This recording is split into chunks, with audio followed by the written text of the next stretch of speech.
How did you come up with the title? Tommy's going to answer that. I love the deferment. Yeah, we actually didn't. The Japanese did. The Japanese did? It was originally called Mospita, Love, Live, Alive. Okay. And we were unsure of how to approach this. In early work with the marketing folks, they were kind of tossing around different names to call it, like Beyond the New Generation. But then, and also the executive producer, Frank Agrama, was on the fence about the title. But since then, a film had come out that did pretty well, Eat, Pray, Live. Eat, Pray, Love, Eat, Pray, Love, yes. And so then, since then, I kind of warmed up to the title Love, Live, Alive. It's like about the trials and tribulations of the main character, Lancer, who learns to love again. He endures, he lives, and he survives, and he finds a love for life again, so it's alive. So it has a little bit of a double... It has a little bit of a philosophical meaning about the a life that the main character lives throughout the third RoboTech war, which is the backdrop of the production. Okay. That's good. That's got a nice detail to it. Everyone's going to go, now wait a minute. Does that sound good to you, Greg? Love it. All right. We're going with that. Working. So, Greg, when you were working on the script... Yes. What was the easiest part and what was the most difficult part of writing it?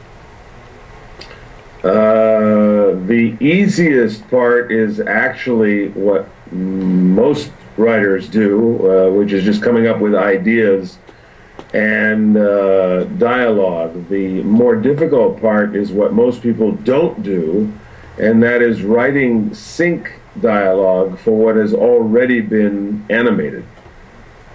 Oh, okay. So when Love, Live, Alive is a combination of original footage, okay, sort of found footage, original animation, and animation that existed already, and for which we wrote new dialogue. We adapted dialogue.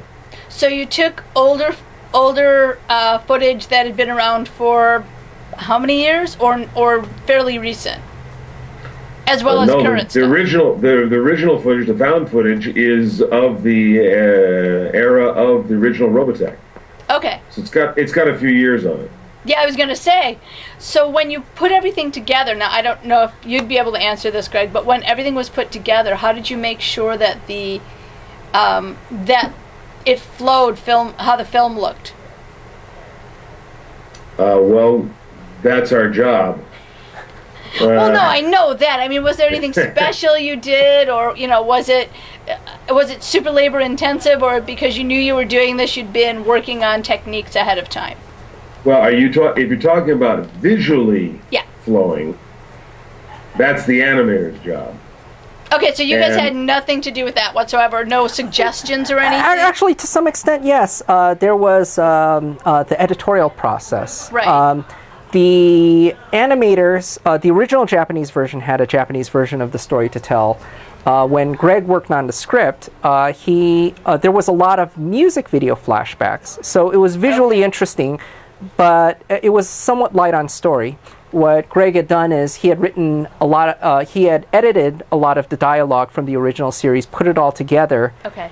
And then in that revised version of the screenplay, then I worked, on the video editorial process, cutting up the footage from the Japanese version and reorganizing it to tell the narrative that Greg had put together.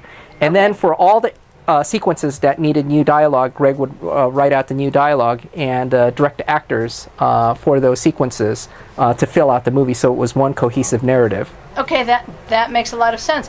Did you come here to do that, to deal with the actors, Greg? Yes. How long did that take?